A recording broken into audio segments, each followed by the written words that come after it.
인도의 성자라고 불려지는 선다싱이라는 분이 이런 질문을 받았다고 합니다. 당신은 부활을 믿습니까? 부활을 믿는다면 그 증거는 무엇입니까? 그런 질문 가운데 이 선다싱이라는 성자도 이렇게 대답을 했다고 하죠. 지금도 살아계시니까요. 부활의 증거가 뭐가 필요하겠습니까? 지금 그분이 살아계신데, 살아계신 예수 그리스도를 우리가 믿는 것이기 때문에 그 중간에 뭐 부활한 장소가 어디고 부활해서 어떻게, 이게 중요한 게 아니에요. 지금 살아계셔서 우리와 함께 하시기 때문에 이것보다도 더 확실한 부활의 증거가 어디 있는가라는 얘기죠. 우리의 믿음은요, 바로 이 부활에서부터 시작하는 겁니다. 그래서 이 부활의 사건은요, 우리의 믿음에 있어서 가장 큰 영적인 자산이고 가장 중요한 사건이 되어지는 것을 분명히 아셔야 한다는 것입니다. 그렇다면 제가 여러분들에게 한번 묻고 싶습니다. 제가 여러분들에게 부활을 믿습니까? 그럼 다 아멘이라고 하실 겁니다. 여러분들이 다 부활되실 걸 믿습니까? 그럼 다 아멘이라고 하실 건데, 그럼 여러분들이 생각하는 부활의 모습은 어떤 모습입니까? 이제 여러분들이 부활할 거잖아요? 아멘? 그럼 여러분들 어떻게 부활한다고 여러분들이 그려내세요? 여러분들은 어떤 부활을 상상하세요? 아마 대부분의 여러분들이 생각하는 부활은 이런 모습일 겁니다. 여러분들이라면 기분 나쁠 테니까, 내가 죽습니다. 죽고 부활한다는 건 내가 죽었는데 영원히 천국에 가는 것을 우리는 그려낼 겁니다. 이게 이제 우리가 누리는, 내가 죽으면 내가 천국에 가는, 이걸 우리는 부활이라고 생각하게 된다는 거죠. 근데 여러분, 이거는요 부활이 아니에요. 이거는 유체 이탈이에요. 유체 이탈. 나는 죽었는데 죽은 육신을 남겨두고 내 영혼이 거기서 빠져나와서 내 영혼이 천국에 가는 그런 그림이다라는 얘기죠. 이런 그림은 오늘 고린도전서 15장에서도 경계하고 있는 믿음의 모습이에요. 근데 우리는 부활이 중요하다는 사실을 너무너무 잘 알아요. 근데 그 부활에 대해서 심각하게 생각하고 그 부활의 의미와 뜻에 대해서 별로 고민해 본 적은 없어요. 그냥 부활이고 덮어놓고. 그리고 우리는 그 과정이 별로 중요하지 않아. 죽어서 천국 가는 게 중요하다 보니까 부활이 이런 식으로 그려낼 때가 있어요. 이건 부활이 아니에요. 나사로 간 건 부활일까요? 그것도 부활 아니에요. 나사로가 죽었다가 살아났어요. 이건 부활이 아니고 이건 그냥 소생하는 거예요. 왜? 그 나사로는 나중에 또 죽어요. 부활은 죽었다가 살아난 다음에 죽지 않아야 돼요. 그래서 그 부활의 첫 열매는 예수 그리스도밖에 안 계시다라는 얘기죠. 그리스도를 통하여 그 부활이라는 것이 시작되었고, 예수 그리스도를 통하여 그 부활의 은혜가, 승리가 우리의 것이 되어졌다는 사실들을 우리는 분명히 알아야 된다는 거죠. 그래서 이 고린도전서 15장은 너무 귀한 말씀이에요. 우리에게 그 부활에 대해서 정확하게 하나님이 사도 바울을 통하여 말씀해 주고 계시는 거예요. 근데 이 고린도전서 15장에서 말씀하고 계시는 부활의 가장 핵심적인 시작은 바로 뭐냐면, 우리가 아까 말씀드렸던 그런 부활에 대한 잘못된 생각에서부터 벗어나는 거예요. 그냥 육체는 별거 아니니까 우리가 영만 가도 되지 않느냐, 아니라는 거예요. 부활은 죽었다가 살아나야 되는 거예요. 그러니까 우리 영도 다 죽고 죽었다가 완전히 살아나야 그게 부활인 거지, 그냥 유체 이탈 뭐 이런 그냥 얼버무려 넘어가면 안 된다는 거예요. 그래서 오늘 말씀은 우리에게 부활에 대해서 핵심을 얘기하는데, 첫 번째 핵심이 바로 뭐냐면 몸의 부활이에요. 육신의 부활이에요. 우리가 사도신경으로 신앙을 고백할 때 마지막 부분에 어떻게 고백을 합니까? 죄를 용서받는 것과 몸의 부활을 믿는다는 거예요. 몸의 부활을 믿는다는 거예요. 예수님이 부활하셨을 때 우리가 생각하는 그러한 부활의 모습이라면 굳이 무덤 문이 열릴 필요가 없어요. 그냥 유체 이탈해서 나오셔가지고 그냥 영으로 우리에게 나타나셔서 말씀해 주셔도 우리 충분히 믿어요. 솔직히 우리는 거기까지만 해도 잘 믿는다라고 생각할 거예요. 그런데 예수님은 굳이 무덤 문을 열고 굳이 못 박힌 손과 창에 찔린 몸을 가지고 나오셨다는 얘기예요.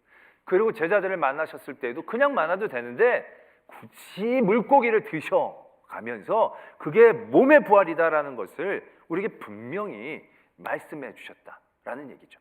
그래서 성도의 부활도요, 몸의 부활이에요. 몸을 두고 영만 가는 건 부활이 아니에요. 우리 몸이 다시 살아나는 거예요. 근데 이러한 신학이 우리에게 불편한 건, 몸의 부활이라 그러면 여러 가지 걸리는 게 많아요. 왜냐하면 이 몸이 그대로 살아난다고 한다면, 야, 이거 때를 잘 맞춰 죽는 게 중요한 거예요.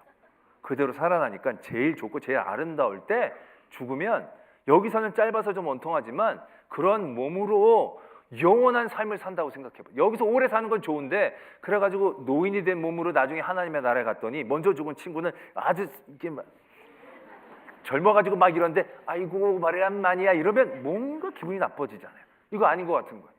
그럼 아기 때 죽은 애들은 그럼 거기서도 맨날 우유 먹고 자라야 되는 이건 아니라는 얘기죠. 그래서 많은 분들은 이렇게 얘기를 해요. 가장 좋을 때의 모습으로 바뀌어져서 다시금 살아날 거라고. 노인이 되신 분들은 가장 젊었을 때 화려했을 때, 어린 장성했을 때, 그 가장 좋은 몸으로 부활을 했을 거라고 얘기들을 해요. 근데 여러분 이것도 되게 불만족스러운 게 자기 인생에 가장 좋을 때도 마음에 안 들어하는 사람들이 있잖아요. 그렇잖아요. 나는 좀 키가 작게 아담하게 태어나고 싶은데 늘 거꾸리로 자라가지고 거꾸리가 좋아봐야 거꾸리인데 나중에 좀 할 때는 아담하게 태어나고 싶은 마음이 있는데 거기서도 거꾸리로 나면 기분 나쁘잖아요. 난 좀 서양인처럼 살고 싶은데 동양인으로 살아서 동양인으로 태어나면 기분 나쁘잖아요. 뭔가 그렇게 태어나는 것도 만족스럽지 않은 상황들이 되어진다는 얘기죠. 이게 얼마나 이 세상적인 기준으로 생각하는 것인지 우리는 깨달아야 된다는 것이죠. 예수님께서 부활하셨을 때 그 몸을 입고 무덤을 열고 나오셨어요. 창자국, 못자국 다 가지고 나오셨어요. 근데 그 몸은 그 전에 몸은 또 아니에요. 왜? 무덤 문을 열고 나오셔야만 했지만 문이 열리지 않은 제자가 있는 곳에 나타나시기도 했어요. 제자들과 함께 먹고 얘기를 나누다가 갑자기 공간 이동을 하시면서 사라지기도 하셨어요. 그런 상황을 고린도전서 15장은 이렇게 적고 계세요. 42절의 말씀부터 보면 죽은 자의 부활도 그와 같으니 썩은 것으로 심고 썩지 아니할 것으로 다시 살아나며 욕된 것으로 심고 영광스러운 것으로 다시 살아나며 약한 것으로 심고 강한 것으로 다시 살아나며 육의 몸으로 심고 신령한 몸으로 다시 살아나나니 육의 몸이 있은즉 또 영의 몸도 있느니라. 이렇게 적고 계신다는 거예요. 몸은 몸이지만 그 이전에 똑같은 몸이 아니에요. 영광을 입은 몸, 새로운 몸으로 다시금 부활한다라는 거예요. 그러나 이것이 영이라고 생각하셔서는 안 됩니다.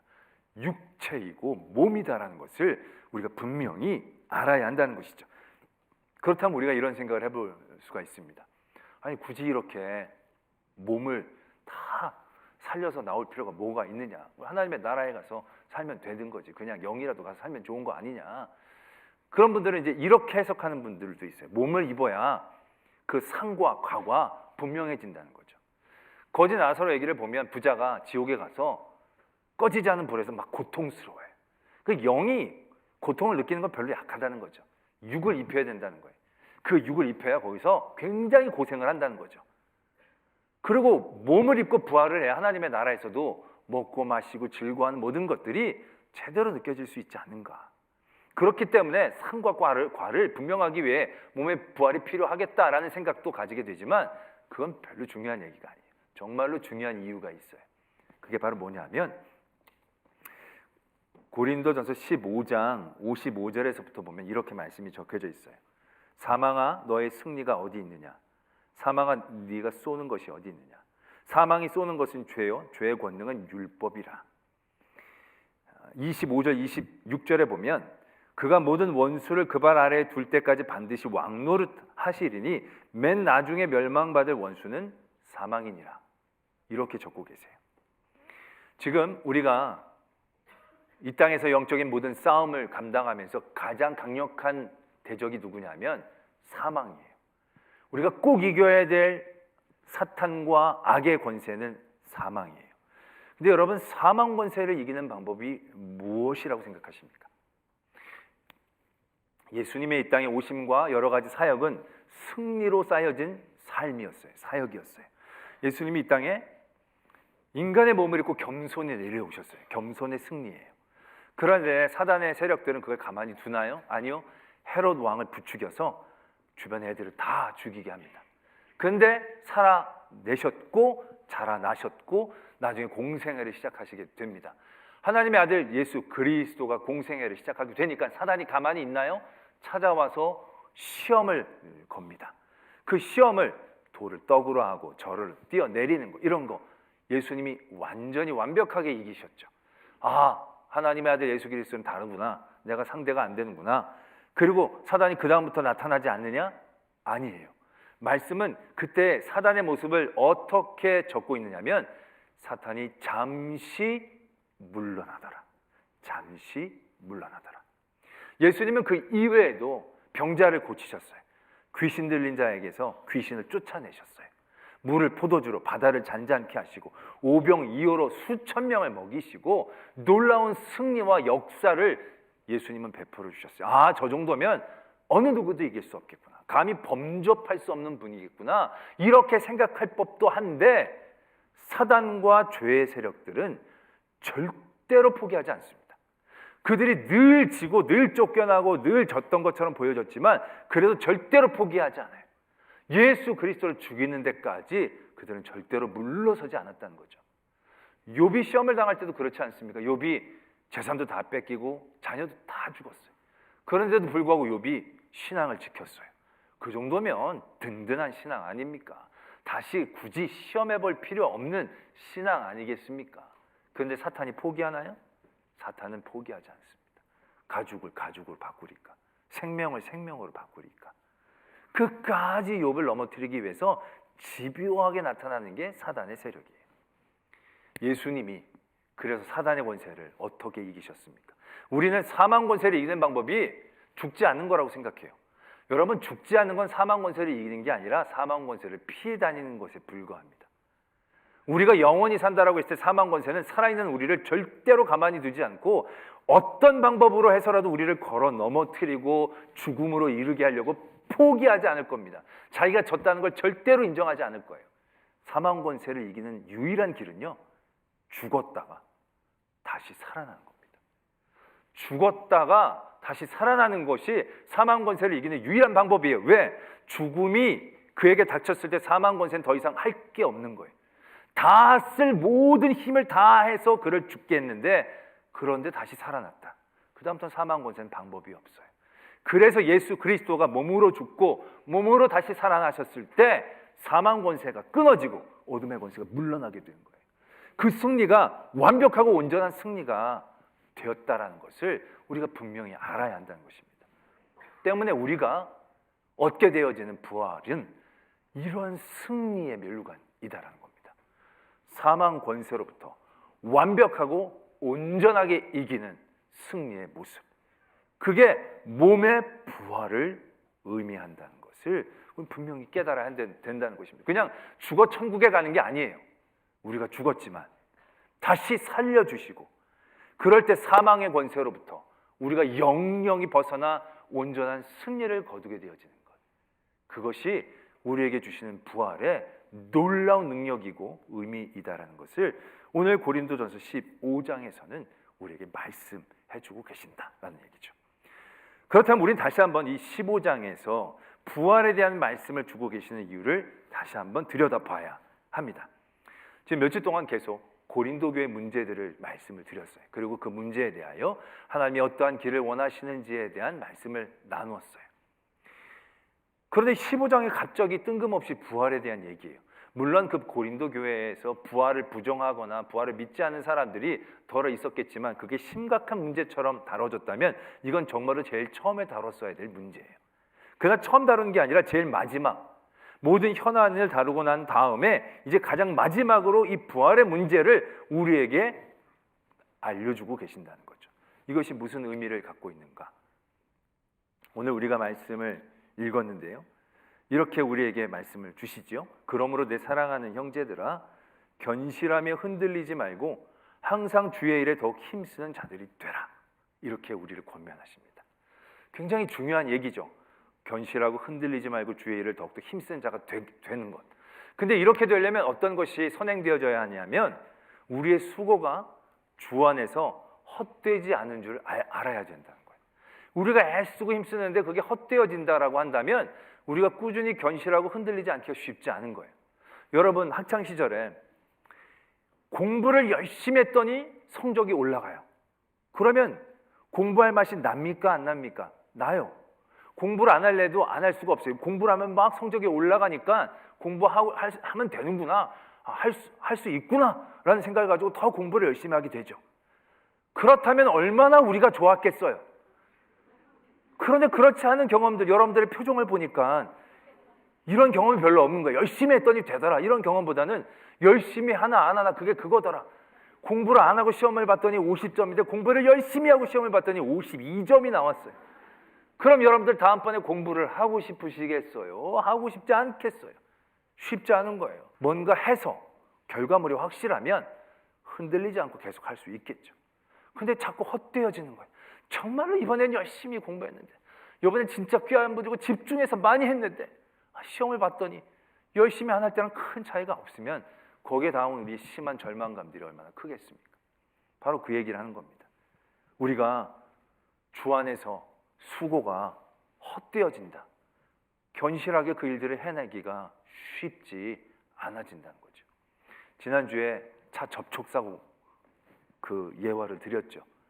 예배를 마치고 내려갔더니 어떤 성도가 저에게 핸드폰을 들이대면서 보여줍니다. 목사님, 저에게 문자가 왔습니다. 봤더니요, 차 사진이 찍혀 있고 교회 주차장에서 접촉사고가 났다고, 죄송하다고 와서 보시라는 문자가 온 거예요. 예배를 마치자마자. 그러니까 이 성도가 나한테 그걸 보여주면서 너무 기가 막혀 하는 거죠. 이거 어떻게 하면 좋겠냐라는 뜻으로. 그래서 제가 뭐라고 얘기하겠습니까? 잘 알아서 판단하시는 게 좋을 것 같다고. 그랬더니 그 성도가 내가 이렇게 은혜를 받았는데요. 그럼 되겠습니까? 그냥 보내드려야 되죠. 그러면서 다 나가시는 거예요. 저 얼마나 마음이 뿌듯했겠습니까? 근데 지난주에 교회에서 접촉사고가 2-3건 정도 있었다고 그러더라고요. 그러나 그 걱정이 되는 거예요. 근데 여러분 생각해 보세요. 그렇게 기분 좋게 나갔어요? 나갔는데 사진은 접촉사고가 살짝 스크래치가 난 건 줄 알고 봤더니 저 문 뒷짝에서부터 쭉 긁어갖고 온 거라고 한다면 여러분들 어떻게 되시겠습니까? 고민이 될 수 있을 거예요. 이게 살짝 긁힌 거면 몇십만 원 오늘 은혜도 받았으니까 그냥 우리가 덮고 지나갈 수 있겠지. 근데 가봤더니 생각보다 심각한 거야. 견적이 수백 대로 나올 수 있을 만큼 긁힌 거야. 그런데도 여러분들은 가십시오. 오늘 은혜 받았는데 괜찮습니다. 이렇게 하실 수 있으시겠어요? 견실하여 흔들리지 않고 상황과 환경에 매이지 않고 주의 일에 더욱더 힘쓰기가 쉽겠는가라는 거죠. 아니, 오히려 그렇다면 고민 이해가 돼. 그런데 긁어놓고 갔는데 마음속으로는 오늘 은혜도 받았으니까 그냥 가시라고 그렇게 얘기하려고 딱 갔어요. 갔는데 이 사람이 오늘 예배 들으셨죠? 말씀 들으셨죠?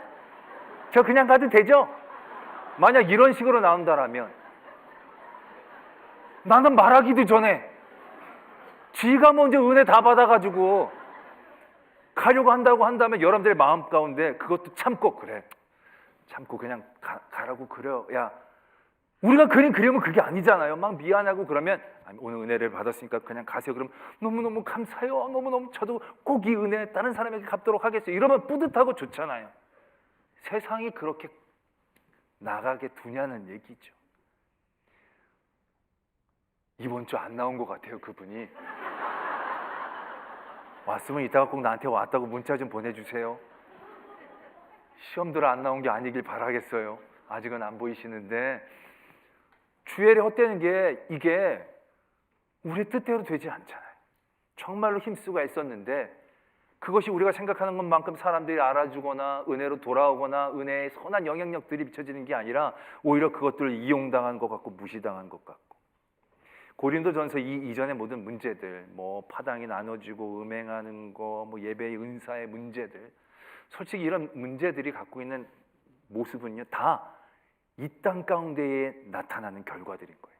이 땅 가운데서 사람들이 나를 알아주고 내가 나타나고 내가 유익을 얻고 내가 높아지고 내가 몰리지 않고 결국 그러한 일들 그러한 기준 때문에 나타나는 문제들이에요. 그러한 것들로 오늘 이전에는 하나님 말씀을 계속 주셨죠. 그 말씀으로 마음을 붙잡고 나를 내려놓고 겸손하게 사랑으로 이렇게 나갔는데 그렇게 나감에도 불구하고 상대방들이 다 알아주면 파당 짓는 건 안 좋습니다. 나는 모든 파당을 내려놓고 모두 한 형제자매로 대하겠습니다. 나는 그랬는데 다른 사람들은 여전히 파당을 짓고 나를 따돌리고 그런 가운데 우리가 얼마나 견뎌낼 수 있겠냐는 거죠. 견실하여 흔들리지 않고 더해 주의 일에 힘쓸 수 있겠냐는 거죠. 교만한 마음을 이기고자 내가 사랑으로 애쓰고 힘써서 막 사람들을 섬기고 오래 참고 했는데 갈수록 사람들은 나를 더 당연히 그런 사람처럼 여기고 나를 그런 식으로 생각하고 그 일들이 선한 영향력들이 아니라 내가 무시당한 것처럼 여겨지게 될 때 우리는 그럼에도 불구하고 흔들리지 않고 견실하게 주의 일에 더욱더 힘쓰는 사람이 될 수 있겠느냐라는 거죠. 하나님은 그 모든 문제들을 앞으로도 우리가 이겨내기를 원하십니다. 그 모든 문제들을 이겨내기 위해 우리에게 분명한 초점이 있어야 되는 거예요. 이 땅 가운데에서의 잘됨과 높아짐과 알아주는 것이 우리의 삶의 기준이 되어지면 우리는 헛되어지는 문제들을 수없이 만나게 됩니다. 그래서 오늘 15장의 말씀을 우리에게 얘기하고 계시죠. 15장 19절에도 보면 만일 그리스도 안에서 우리가 바라는 것이 다만 이 세상의 삶뿐이면 모든 사람 가운데 우리가 더욱 불쌍한 자이리라. 우리가 이 세상에서 은혜를 다시 누리고 이 세상에서 다시금 받고 이 세상에서 사람들이 알아주는 것에 우리의 초점이 맞춘다면 우리는 정말 불쌍한 사람들이에요. 왜? 세상 사람들은 그렇게 알아주지 않거든요. 그렇게 세상은 호락호락하게 우리를 두지를 않거든요. 그러다 보면 우리가 주의 안에서 애쓰고 수고했던 것이 다 헛되게 무너지는 것처럼 여겨지게 될 것이기 때문에 그렇다는 거죠. 우리의 승리는요, 그러한 이 세상에서 누려지는 승리가 진정한 승리가 아니에요. 우리는 이 세상에서 병에 걸렸다, 나음을 얻었어요. 승리했다고 생각해요. 근데 여러분, 이거 승리 아니에요. 그냥 은혜를 입은 것뿐이에요. 왜요? 그 다음에 또 다른 병이 우리를 줄줄이 기다리고 있는 것이거든요. 이번에 한 번의 승리는 잠시 이 은혜를 누린 거지, 이것이 내가 이겨서 앞으로도 모든 병을 이길 수 있는 자리에 서게 된 건 절대 아니에요. 내가 어떤 문제를 만났는데 그 문제를 믿음으로 잘 이겨냈어요. 그럼 우리가 그걸 승리라고 생각하지만 승리가 아니라 그건 은혜예요. 왜? 그 한 번의 승리가 앞으로 나를 기다리고 나를 넘어뜨리는 모든 문제를 이겨낼 수 있는 승리는 아니거든요. 우리는 또 이긴 줄 알았는데 어느 순간 아무것도 아닌 문제에 무너지고 주 안에서 내 수고가 헛되어지는구나, 절망해서 우리가 더욱더 주의 일에 힘쓰는 그런 견실함을 붙잡아내기 쉽지 않은 자리를 만나낼 수 있다는 거죠. 우리의 승리 초점은 우리의 삶의 자리에서 그는 일회적인 은혜가 아니어야 한다는 얘기죠. 우리의 승리는 죽었다가 다시 살리신 예수 그리스도, 가장 강력하고 가장 무서운 사망의 권세를 이기신 그 승리를 우리에게 주시고자 함이고, 우리의 초점은 그 승리를 향하여 달려가야 한다는 것입니다. 그래서 때로는 우리가 이 세상의 그런 일들 가운데 시험당하 넘어지고 병에 걸릴 수도 있어요. 그러나 패배가 아니에요. 아직 그러한 병걸림과 문제에 빠져 있음에 통하여서도 우리의 승리는 온전한 승리, 완벽한 승리, 부활의 승리이기 때문에 지금 내가 아프고 세상에 끌려간다는 게 지는 게 아니라는 거죠. 그곳에 또 다른 하나님의 역사와 초점을 붙잡고 우리가 나간다라고 한다면 우리의 모든 그 안에서 눈물과 기도와 우리의 아픔과 고통을 참아냈던 모든 순간들은 절대로 헛되지 않음을 깨닫게 되어진다는 거죠. 그런 완벽하고 온전한 부활의 승리가 하나님 우리에게 주신 승리가 되어지고 우리의 삶의 초점이 그 승리에 맞춰지게 되어졌을 때 오늘 우리는 우리의 모든 삶의 자리에서 문제를 만나건 병에 걸리건 어려움에 걸리건 견실하고 흔들리지 않고 더욱더 주의 일에 힘쓰는 성도로 세워질 줄로 믿어야 한다는 것입니다. 오늘 하나님께서는 사도 바울을 통하여 고린도 교회 교인들에게 우리에게 이런 가장 위대하고 완벽한 승리를 바라보게 하십니다. 그것이 부활의 승리. 다시는 어떤 문제도 어떠한 유혹도 나를 따라오지 못하는 그 승리. 오늘 우리는 그 승리를 바라보며 달려가야 될 줄로 믿습니다. 그럴 때 우리의 수고, 손해, 사람들의 무시 헛되어지지 않습니다. 모든 것들은 하나님께서 기억하시고 온전한 승리의 면류관을 우리에게 주시는 그 자리에 서게 되는 저와 여러분들이 되어지기를 도전합니다.